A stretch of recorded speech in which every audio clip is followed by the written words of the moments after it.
there we go. Welcome to the Halcyon Fold. It is the match 2 of round 4, meaning the round of 16 here, the last remaining 16 teams of 128 registered teams, over 650 applications, $15,000 US in total prize pool in both regions. This is very, very crazy what is going on in Vainglory Esports in such a young game. It is a MOBA perfected for touch, and yeah, let's jump into this game. Yeah, we already see it is, as expected, the Jewel taking on Techno JJ on the Celeste in lane. Definitely going to be something to keep an eye on for Techno JJ. Going to be wanting to drop some Heliogenesis right on Safe's head and see if he can get that harass because of the range advantage that is present. We're already seeing it happen. Yep, there was definitely some harassment going on, pushing back here. Team JoBro to their half. On the lane, all interesting to see a laner versus a melee, and Saif is going to start with the Book of Eulogies, same as last time the other team did on that side. It was Vox playing back then. So still Book of Eulogies here, considerable item in top tier matches. Yeah, it's such a good item, especially if you're expecting to get poked and harassed a lot in lane, because it does really help with keeping your health at a consistent level and allows you to just stay in the lane longer, which is really what you need. So you could be seeing a potential gank here. Legendaries making a move up, but nothing's going to come from that. Yeah, Palmator here facing a possible 2 versus 3 situation in the bottom, since all teams are kind of shopping. Morgan now checking, sees that there are all 2 enemies now directly connecting and jumping. Well, that rocket leap not 100%. You could have changed the situation somehow if the full stun duration would be applied to the enemy, but this did not happen. Yeah, instead, everybody just going to kind of go to lane. Safe needs to make sure he plays safe here, with still Catherine hanging out in this lane, spending a lot of time up there, giving Rona the solo experience in the jungle. They really want to try and get this Rona ahead, and I absolutely agree with that call. Rona is one of the heroes right now that can single-handedly carry a game if she gets really strong and is able to solo farm like she has been. So interesting that Legendaries and Palmatoro, yeah, we do see the pre-work here from Legendaries. So they pretty... yeah, they are clearing their jungle pretty fast. Now a potential 2-on-2 on the item shop here, the hotspot in the first minutes. The stun directly applied to DZ Ham, but using the Kaku and Morgan, the Vanguard here, to bring him out of that situation. Could see some action up in the lane. Yes, there comes the stun, and there comes Legendaries and Palmatoro, but we see the first spot from DZ Ham using the Kaku to just go out here in time. Yeah, it was a great rocket leap from Safe. It's not at all intended to land the stun there. That was purely for the knockback to push Celeste back towards their team, making her... she doesn't have the mobility of, that any of the other heroes has. So able to push her closer to the team just means she has a longer distance to walk to try and get away, and it was more than enough to secure the kill. Alright, yeah, just have seen the replay here from that action. Very, very nice start, and hopefully giving Team JoBro here some self-confidence to go for a 3rd match. So let's definitely looking a lot better this time around. Absolutely. So let's check out the item builds. Well, we have Saif, very interesting, going for a heavy prism. Going that crystal power way to provide a lot of damage here from the ultimate, the big red button. Definitely this is the plan. I don't know if it will be full crystal, but at the moment it looks like this. DZ Ham, of course, no other chance here than going for weapon power. I mean, we have seen crystal power Taka plays also in top tiers, but hold your thoughts, there is a fight! That's going to be a lot of damage going down onto Safe as he is able to just barely get out. Now Taka is on the run, but it looks like it will be actually everyone be able to get away alive. A really nice engage there from TeamKings as Taka can use that to get out of there, completely juking out the enemy team and getting to safety. But it was a great engagement. Unfortunately for them, it just happened to be right as JoBro was coming up for the answer. They were able to get a really good counter gank on so that no one ended up falling. All right, so let's check out the other item builds here. I talked about Taka. Well, just to continue my thought here, we have seen crystal power Takas. I think we still do see them. It's kind of an interesting thing since Taka's abilities, they deal crystal power. It is more something like a high burst damage build than this weapon power build is, personally speaking. Techno JJ receiving some damage, but this is not going to continue. It is much more reliable here. Oh, big X-Retsu and a big red button being pushed there does secure the second kill of the game in favor of JoBro. And their rotations this game have just been significantly better than in the first one, as now they're going to look for this gold mine. They are going to be contesting it here for TeamKings. Could be a close one. DZ Ham is the target. There comes the Rocket Leap on top, and Arden is picking up the kill in the end. So Goldminer dealing some damage here. Legendaries can't do anything. There comes a snipe. What a snipe! And we have to watch this at the replay here.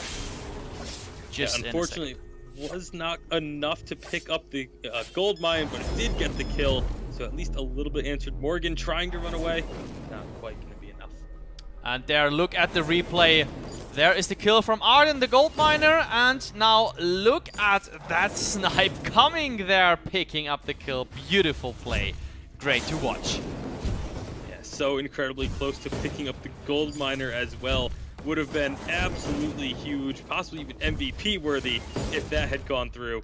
But just getting the kill, getting TeamKings on the board, as we see Safe in a little bit of trouble underneath the turret, but does eventually get them back up. Here comes Taka with the X-Retsu, absolutely assassinating Catherine as she was trying to get to the jungle shop there. Instead, it will be DZ Ham buying up a couple of items for himself. Yeah, very interesting to see that this Taka, DZ Ham, maining Taka, looking very good at the moment. Seems like he definitely can change the outcome of the second match, which is so important for JoBro, since if they are gonna lose, their tournament life is just gone for good. So yeah, Saif is of course going the right way when you have a weapon power attacker not giving the enemy chance to counter the damage in just a single defense item way, which would be the armor, and putting here some crystal damage on the board is definitely the right choice to my concern at the moment. Absolutely, as actually now Safe could be the one into trouble, but actually being relatively tanky on this duel, and now it could be Legendary's the one who is going to be caught out. But no, they decide not to engage on it. They had no vision on Rona and didn't want to risk forcing a 3v3 fight without having absolutely everything available. Goldminer digged here for 50% at the moment, meaning that 150 gold per player are in there, but Team Red of course has to wait for the outcome, and there is a stun, there is the kill! This time Palma Toro picking it up. What a good one, 2 versus 3 situation, the gauntlet drops! I don't know why they are facing there the enemy! And look at that, they are picking up here a 2-for-1 situation versus JoBro.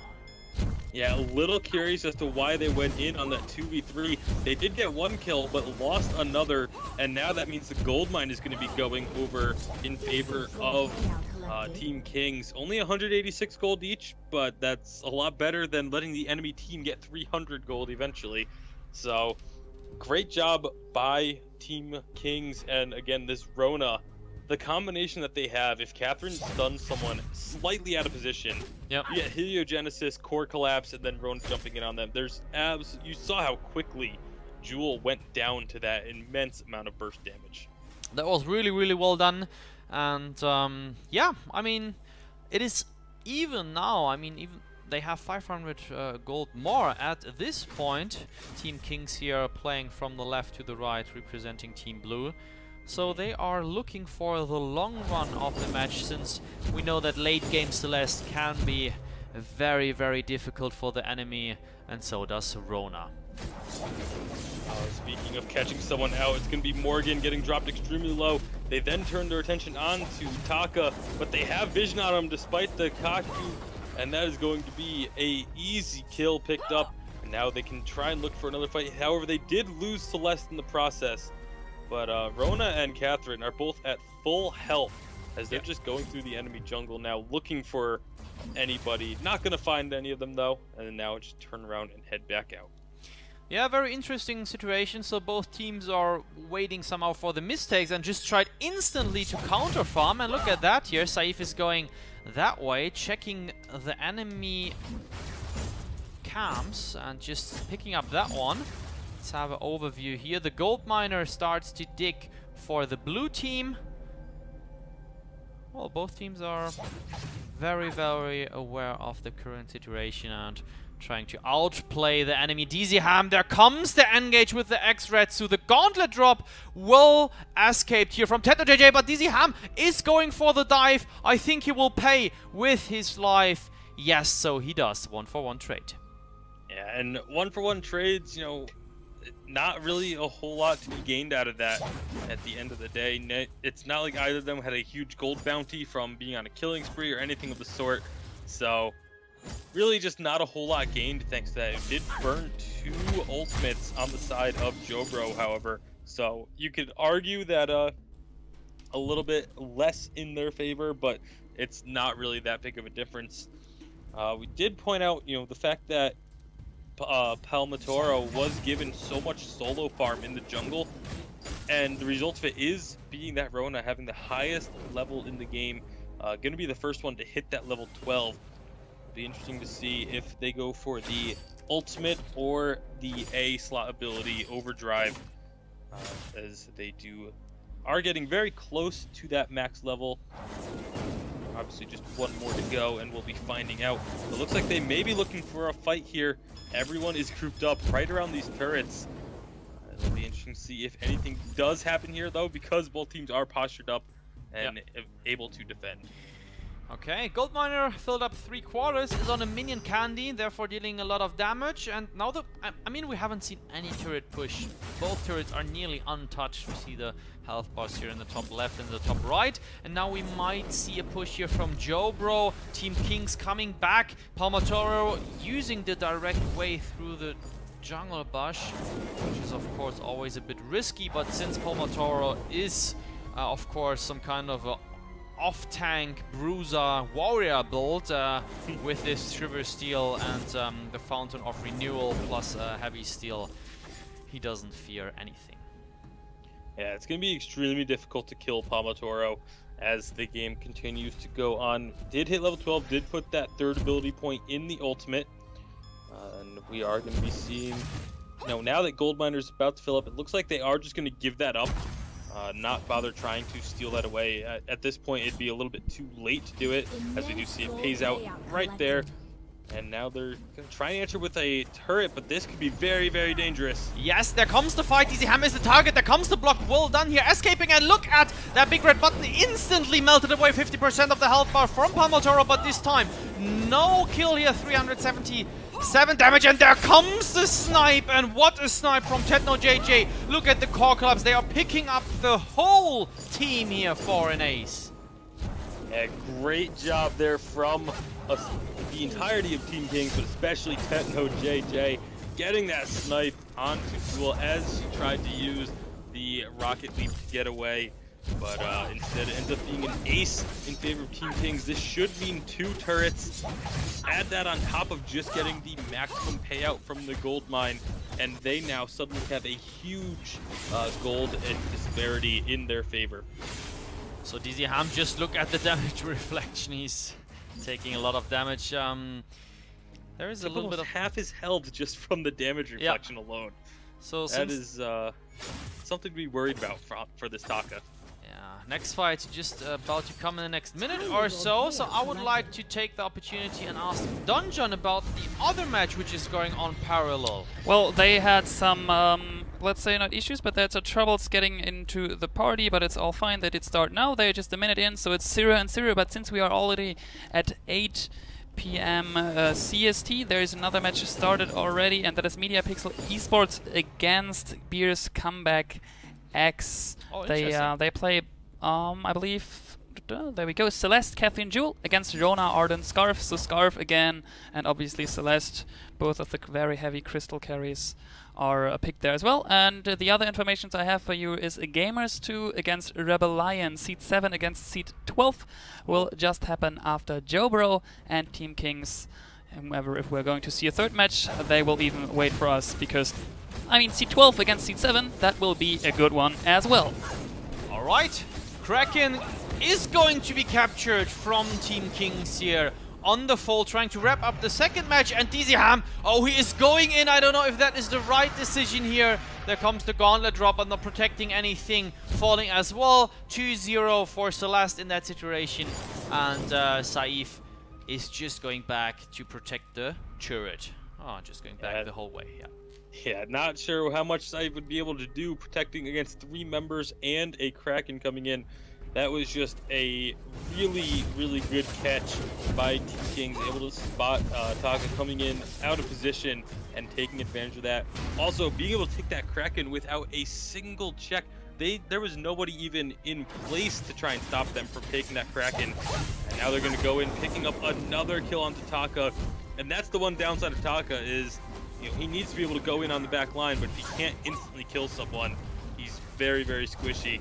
He is going to go down. They're going to continue pushing in onto these Vein Crystal turrets.